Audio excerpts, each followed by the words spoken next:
Oh, he believes a lot of wild things. One of them is transgender surgery for people who are under 13. So for those out there who are wondering, aren't there something else you could be doing or doesn't seem to impact you in your life? This is what it means to show empathy. This is what it means to be welcoming. He changed the Minnesota state flag to make it look like the Somali flag. You haven't seen that? But our current flag is problematic. I think we all know that. We've evolved into a more diverse state, and I think it's more reflective of Joe Rogan just tripped over something involving Tim Walz that's so absurd it makes UFO stories sound perfectly reasonable. In seconds, Walz stops looking like a standard politician and starts feeling like a living plot twist walking straight into the spotlight. Rogan suddenly has enough ammo to roast him hotter than elk meat sizzling on a Texas grill. This isn't political debate anymore. It's reality television that somehow got recorded in Minnesota. What Joe digs up blends humor, disorder, and conspiracy-style energy into one non-stop spectacle. Fair warning, you'll want popcorn for this full-scale unraveling. Think about Walz's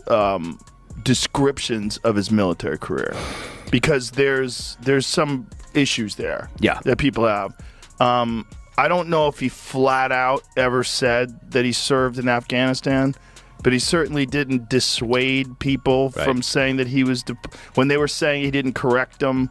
Right. There was things he didn't. And If you're enjoying this so far, don't forget to hit that subscribe button. It helps way more than you think. Joe Rogan has seen some strange things. UFOs, politicians pretending they know what elk meat tastes like, and health gurus claiming kale smoothies can cure everything from the flu to broken marriages. But even Joe wasn't prepared for Tim Walz, a politician who somehow makes Minnesota feel like the set of a low-budget sitcom that's completely gone off the rails. If that Tim Walz cocksucker, if that guy got into power, like if Kamala died and Tim Walz, Tampon Tim, was our president, you know how crazy this country would be? That weirdo who puts tampons in the boys' room, and what about our joy? Like, he's a complete pathological liar. Like a complete liar. Lied about being in Tiananmen Square, lied about being a fucking head coach of a football. When Rogan pulled back the curtain, what he found wasn't a mastermind at work. It was a man juggling pure chaos like a clown at a state fair. Tim Walz somehow perfected the art of looking busy while getting almost nothing done. It's the political version of running on a treadmill. Non-stop effort, zero progress. The illusion of movement without actually going anywhere is almost impressive in its own ridiculous way. I don't know. Tim Walz is out there talking again. Did you say he could fight any Trump supporter? Yeah, he says he kicked their ass, and they're scared of him because he could fix a truck. Like they're threatened by his masculinity. I know how to fix a truck. So he said, like, do you? I bet you don't. The lady doth protest too much. I bet you don't. I fear. I bet if I bring a broken truck to you and a bag of tools, that was kind of the redress, right? That was the attempt. It was like, we're gonna the symbol of masculinity on the left is going to be Joe Rogan couldn't help but notice that every time Tim Walz tries to show off his leadership, it feels less like authority and more like a substitute teacher losing control of the class 5 minutes in. Minnesota wanted a strong leader. Instead, they got a confused dad struggling to figure out the TV remote. Its leadership turned into a family sitcom, and the laugh track basically writes itself. This video of Tim Walz doing the exact same thing. right.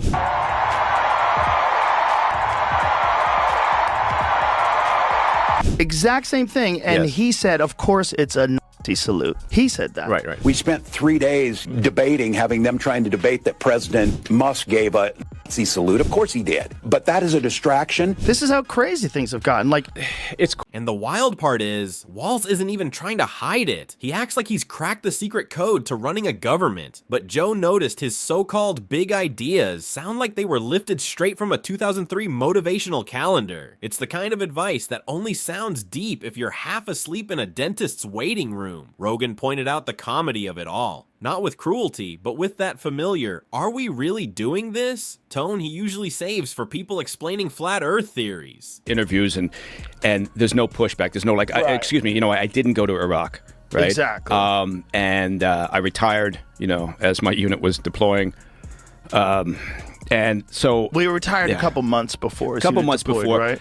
Yes, what is the whole but those story guys behind know it? they know that they're going right. It's not like they suddenly get a paper, on one day. There's a build up to that, and they're aware of it. And so, even his personnel were saying, look, we all knew we were going. He knew he was going. Now, okay. What makes it even funnier is how Walz walks around like he's the hidden hero of American politics, when half the country wouldn't recognize him in a lineup, yet there he is, acting like he's auditioning to play the president in a high school drama. Joe couldn't ignore the absurdity, because once you peel back Walz's layers, there's no mastermind underneath, just a guy desperately trying to blend in with the pros while holding a playbook written in crayon. Rogan's whole thing is digging beneath the surface, and with Walz, the surface was the only thing holding the chaos together. On the outside, you get the smiling politician routine, but once Joe started connecting the dots, it shifted from trusted leader to someone who probably shouldn't be left alone with sharp objects. Every story led to another ridiculous turn, like peeling an onion only to realize it's actually a cabbage someone spray painted. One of Joe's favorite moments was pointing out how Walz talks about leadership like he's delivering a TED Talk, while the results look more like a kindergarten art project. Messy, confusing, and proudly presented as if it's groundbreaking. He's 100% right with Tim Walz. I know I'm doing something right when the Fox News crowd is all pitching at me like crazy. Like, I'm loving it. That guy was almost the vice president of the United States. Elon Musk was crying last week. Tim is being mean to me, yeah. I'm sure you've seen that thing where it shows Obama saying, I need a vice president that's dumber than me. He may or may not have cognitive decline problems at his age, but at her age, she's just dumb. Biden and I think Biden I was saying that I on need your, a vice Picture someone giving a big speech about innovation while still using a flip phone. That's exactly the level of irony here. Walz loves standing tall like he's rewriting history, but what Joe Rogan pointed out is that half the time, the guy's really just rewriting his grocery list.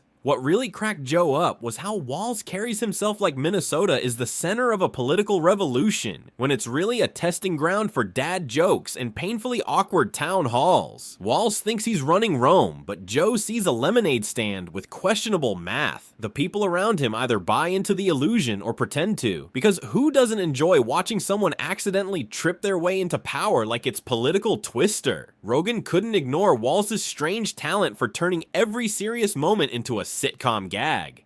Give him a shot at looking presidential and suddenly it feels like a blooper reel. Hand him a national issue and he gives it back like a badly wrapped gift. Ripped paper, no bow, missing instructions. Joe joked that Minnesota politics isn't even government anymore. It's a reality show that didn't make it past season 1, and somehow Walz keeps floating through it all, bouncing back from every blunder like a cartoon character who refuses to stay down. You seen this video? I haven't seen. Please play it. It's probably a real person. It might not be Tim Walz.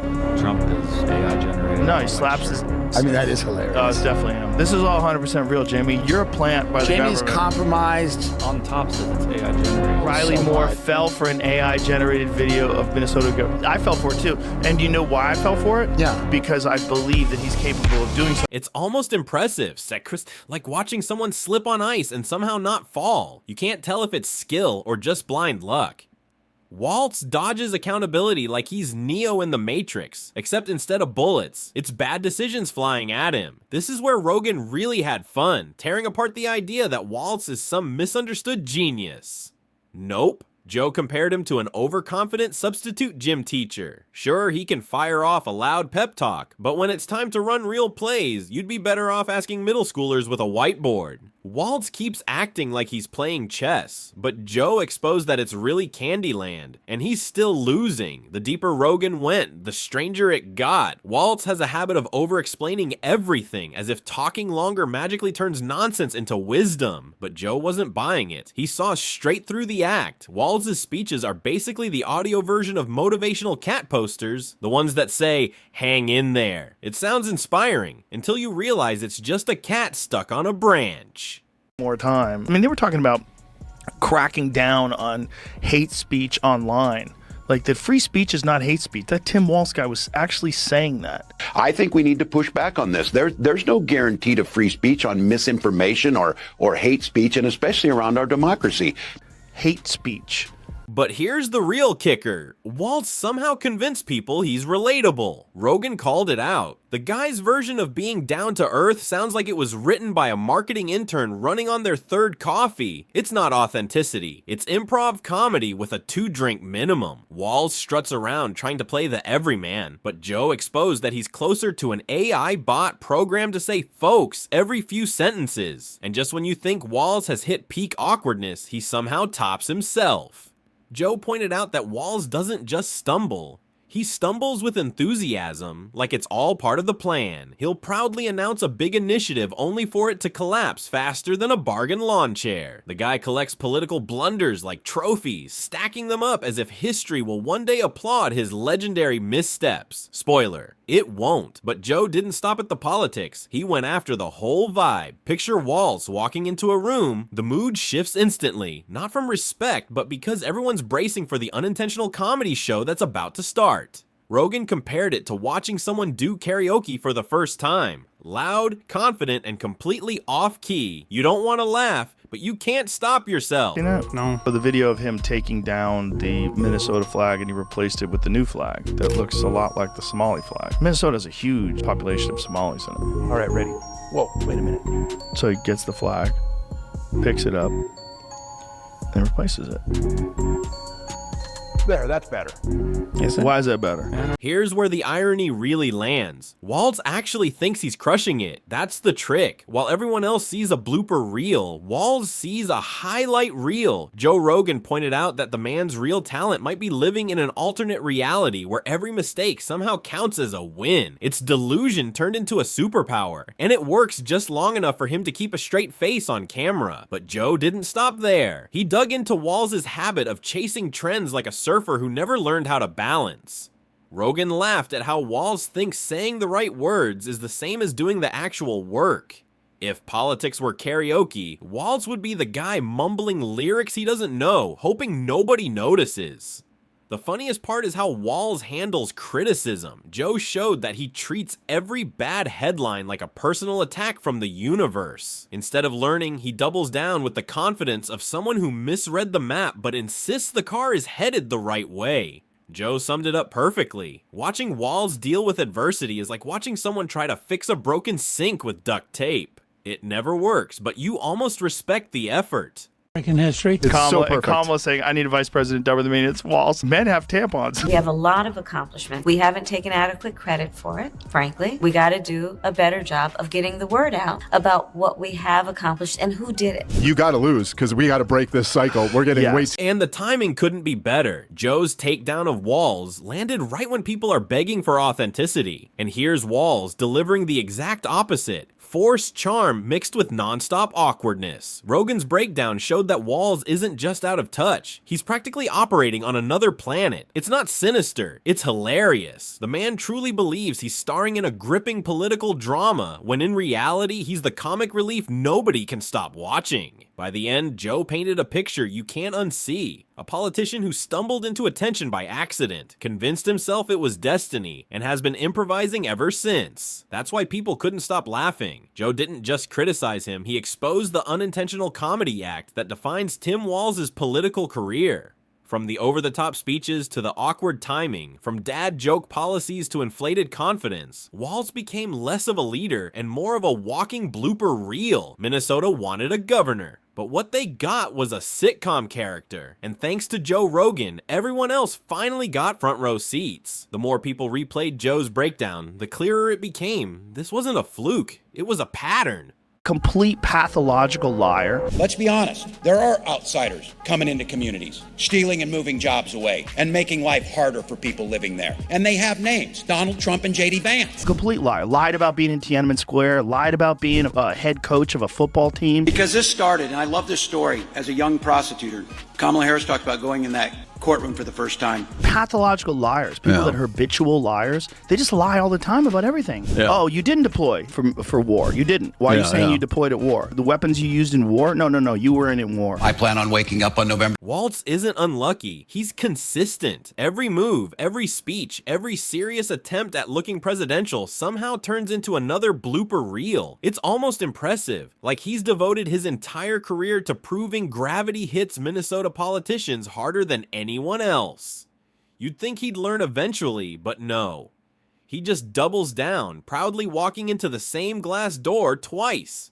It's like watching a magician who only knows one trick, and even that trick fails half the time. Minnesota keeps clapping politely, but you can tell people are wondering if they deserve a headliner instead of a warm-up act, and that's the real punchline. Walz still thinks he's winning. He struts around delivering Oscar-worthy monologues, completely unaware that everyone else is watching a comedy reel. Joe Rogan didn't need secret files or hidden scandals. All he did was hold up a mirror, and what reflected back wasn't corruption or villainy, but something far funnier. Tim Walz, the accidental comedian of politics, starring in a never-ending sitcom nobody asked for. Yet nobody can stop watching, and that's what makes the whole thing impossible to ignore. This wasn't a hit job, a scandal leak, or some hidden expose. It was simply Joe Rogan holding up a mirror and letting Tim Walz talk, move, and perform exactly as he always does. No edits needed, no exaggeration required. The comedy revealed itself naturally. What started as curiosity turned into a full realization. This isn't bad luck, bad timing, or one rough moment. It's a pattern that repeats every time the spotlight hits. Walz doesn't collapse under pressure. He drifts through it, convinced he's thriving while everyone else watches in disbelief. And that's the twist nobody saw coming. Not a villain, not a mastermind, just a man so committed to his own version of reality that he never notices the laugh track growing louder. Thanks to Joe Rogan, that illusion finally cracked. And once you see it, you can't unsee it.